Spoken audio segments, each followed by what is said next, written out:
देश की न्यायपालिका के इतिहास में 24 नवंबर 2025 का दिन एक नया अध्याय लिखने वाला है।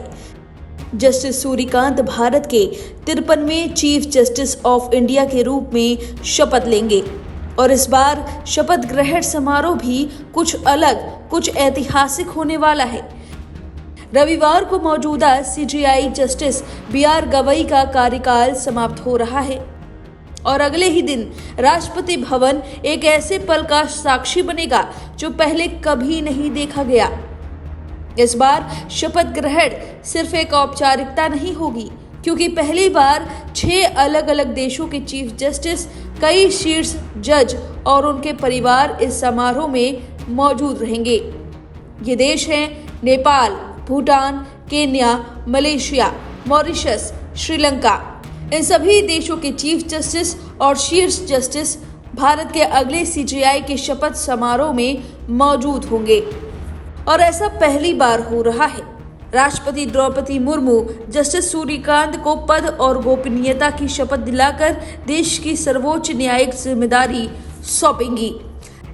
अब ऐसे में सवाल उठता है कि आखिर कौन है जस्टिस सूर्यकांत और उन्होंने चीफ जस्टिस बनने से पहले क्या कुछ कह दिया है जिसकी चर्चा हो रही है।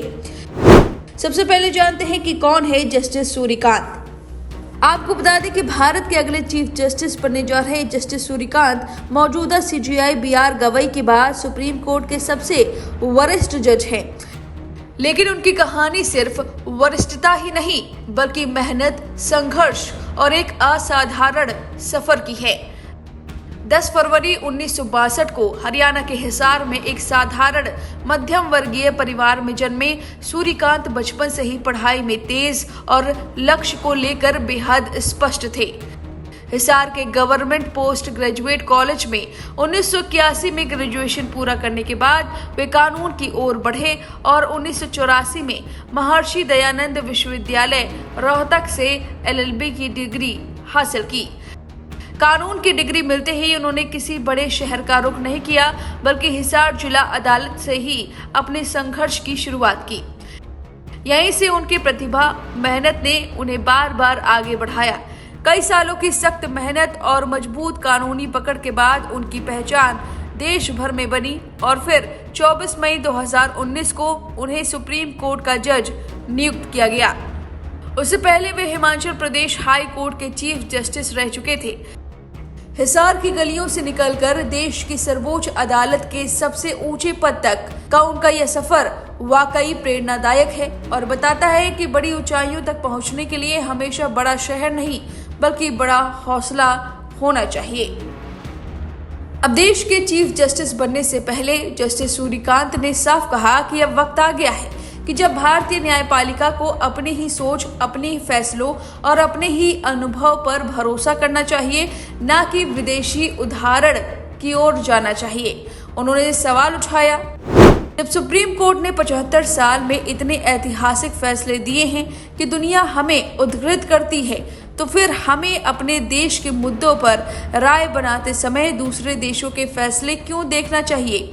हर देश की परिस्थितियां अलग होती हैं, भूगोल, समाज, राजनीति और लोगों की सोच, और यही वजह है कि भारत को अपना खुद का न्यायिक दर्शन करना चाहिए जो हमारी जमीन और हमारे हालात से मेल खाता हो। आपको बता दें कि सीजेआई बनने के बाद उनकी पहली प्राथमिकताएं क्या होंगी।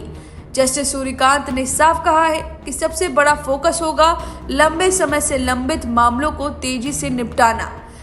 उन्होंने स्वीकार किया कि करीब 90,000 केस लंबित हैं, लेकिन वह इस चुनौती को लेकर निराश नहीं है बल्कि उत्साहित हैं। उन्होंने उदाहरण भी दिया, हाल ही में जस्टिस दीपांकर दत्ता के साथ दिया गया एक फैसला जिसमें लगभग 1000 मामलों के निपटारे का रास्ता साफ हुआ। दूसरा बड़ा फोकस है बड़ी संवैधानिक पीठें बनाना। वे चाहते हैं कि जल्द ही 7 जजों और 9 जजों की संवैधानिक पीठें बनाई जाए ताकि बड़े और लंबित संवैधानिक मुद्दों का फैसला जल्द हो सके। उनका लक्ष्य क्या है? वह यह नहीं कहते कि लंबित मामले शून्य हो जाएं, क्योंकि एक बड़े देश में ऐसा लगभग असंभव है, लेकिन उनका स्पष्ट लक्ष्य है कि लंबित मामलों की संख्या इतनी कम कर दी जाए कि सिस्टम आसानी से संभाल सके।